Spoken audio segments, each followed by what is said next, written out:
1768 ku Germany kunali muyuda Mayer Rothschild amapanga bizinesi ya katapila imene patsogolo pake inakula ndi kusanduka banki. 1780 Mayer anali munthu olemera kwambiri ku Germany. anatsegulaso mabanki ena onjezera m'mayiko a Italy, Austria, France komanso Britain. anatumizako ana omwenso analemera ndi kusanduka mabilionera. Kwa nthawi yayitali banja limeneli lakhala likulamulira ntchito za mabanki pa dziko lonse. ndi anthu olemera komanso amphamvu kwambiri. palibe presidenti kapena mfumu amatsutsana nawo. tiyerekeze panopa Malawi imaopa IMF ndi World Bank. akasiya kutithandiza dziko limavutika. kuyambira 1900 maiko onse pa dziko lapansi ankaopa Rothschild. iwowa amapereka ngongole maiko osiyanasiyana ngati momuja imachitira IMF. inalipo nthawi ina ku France kunali economic crisis.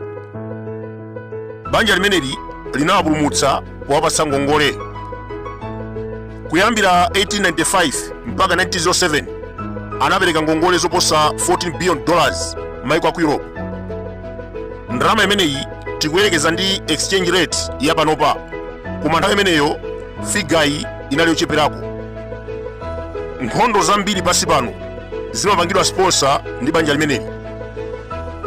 1812 kunali nkhondo France ndi Britain. Jonathan Rothschild amapereka ngongole kumbali zonse pa chiwongoladzanja chokwera. Napoleon amapatsidwa golide kuti agule zida za nkhondo, komanso Britain amayipatsa ndalama. mapeto a nkhondo imeneyi Napoleon analuza. banja limeneli linapeza ma interest ochuluka kwambiri kudzera mu ngongole. 1907 kunali nkhondo yolimbirana malo pakati pa Japan ndi Russia. Rothschild imathandiza Japan ndi ngongole. anapezanso ma interest ochuluka. kwa Africa kuno anatumiza nthumwi yawo Cecil Rhodes. analanda malo ndi migodi maiko a Zambia, Zimbabwe, Botswana komanso South Africa. kampani ya mining Rio Tinto Group imene imakumba miyala kumalo amenewa ndi yawo. dziko lotchedwa Rhodesia and Nyasaland amene anayambitsa ndi Rothschild. 80% ya maulendo a njanji ku Europe komanso Africa anamangidwa ndi ndalama zawo. ngakhale Suez Canal ku Egypt inachitidwa fandi ndi banja limeneli. World War I, Vietnam War, World War II, Korea War, anthu amenewa amapanga sponsor. amathandizanso department ya CIA komanso Mossad ku Israel. kuyambira 1945 itangotha World War II, Rothschild amalandira ulemu waukulu ku America. anali ndi mphamvu mpaka amagwiritsa ntchito US Army pothana ndi adani.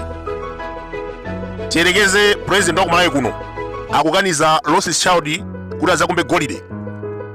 samalimbana nazo, amangotumiza CIA kudzamuchotsa pa mpando. 1954 amathandiza America pa nkhondo ya ku Vietnam. banki yayikulu yopanga madola inali m'manja mwake. printing machine imene imapanga ma US dollars ku Federal Bank eni yake anali Rothschild. atabwera John F. Kennedy anasaina executive order mu 1963 kuti asinthe zimenezi. mkulu ameneyu sanali okondwa kuti banja limodzi likhale ndi mphamvu kuposa boma. ankafuna kuti ma US dollars azimangidwa print ndi boma la America osati Rothschild. komanso anali ndi plani kuti nkhondo ya ku Vietnam imene inayamba 1954 chifukwa nkhondo imeneja sinayambe 1960. 1954 Vietnam inali dziko limodzi ndi America inagawa. America ndi Russia anagawana dziko lija. North Vietnam inali m'manja mwa Russia komanso South Vietnam inali m'manja mwa America. akhala kumenyana kuyambira 1954 nkudzafika 1975. Mzaka za ma 1960s John F. Kennedy atasankhidwa kukhala president anali ndi plan yofuna kuthetsa nkhondo imeneyi pofika 1965. Koma mmene ndakuzirani kale kunena kuti Rothschild ndi imene amapanga sponsor nkhondo imeneyi, amapereka ngongole ku dziko la America ndi kumalandira ma interest. Sanasangalale kuti John F. Kennedy athetse nkhondoyi. Patangotha masiku ochepa atasayinira executive order, President Kennedy anaomberedwa mutu ndi kuphedwa. Mnyamata wina wotchedwa Lee Oswald ndi amene anagwidwa, komanso anaphedwa pofuna kubisa umboni. Chimene chinachitika kuti John F. Kennedy aphedwe sichimadziwikabe mpaka pano.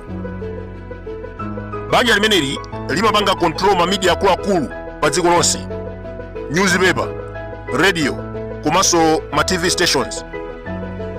Aliso ndi mashare makampani akuluakulu pa dziko lapansi. Dziko la Israeli eni ake ndi amenewa. Popanda iwowa sipakanakhala dziko lotchedwa Israeli. Chimene chinachitika 1882 Baron Rothschild anagula malo ku Palestina, anamangako nyumba, mafamu, komanso anayamba kutumiza Ayuda ena kuchoka ku Europe. Koma mwatsoka Baron anamwalira 1896. Ndi nthawi yakenso yomweyi pamene azungu anayamba kuonetsa mkwiyo ndi Ayuda. Mukunena kwawo azungu amenewa amene akuti Ayuda amapangira ntchito komanso ma business ya ku Europe. Adolf Hitler anabadwa mu nthawi imeneyi, wakula kuona tsankho komanso zinamowa m'magazi. Bungwe la Zionist movement linayamba kupempha mayiko kuti awathandize kupanga dziko lawo, komabe zinayiphereka. Nkhondo ya World War I inatha 1918. Palestine inachoka m'manja mwa Ottoman Empire nkuperekedwa ku Britain. Rothschild linasanduka banja lolemera kwambiri pa dziko lonse chifukwa cha ngongole zimene amapereka mnthawi nkhondo. Pamenepa Ayuda a Zionist movement anapezerapo mwayi. Anampempha Rothschild kuti anyengere mayiko kuti akhazikitse dziko latsopano ku Palestine. 1917 billionaire Roadwater Rothschild anakambirana ndi King of England za nkhani imeneyi. Mkanthawi kochepa mfumu inavomereza kudzera chikalata chotchedwa Balfour Declaration. By 1948 dziko latsopano lotchedwa Israeli linakhazikitsidwa. Amene anathandiza kumanga misewu, masukulu, zipatala ndi zitukuko zina anali somwewa. Mwachitsanzo, Supreme Court ya ku Israeli inamangidwa ndi Dorothy Rothschild. Parliament Building amene anamanga ndi James Rothschild. Nkhondo ya 1948 banja limeneli linapanga hire asilikali ku Britain kuti akateteze Israeli. Ngakhale panopa ukayambana ndi Israeli ndiye kuti wayambana ndi banja limeneli. America, European Union, NATO, Britain, United Nations onse amabwera mwachangu ndi kuteteza. Zonsezi zimachitika chifukwa cha mphamvu komanso chuma cha Rothschild.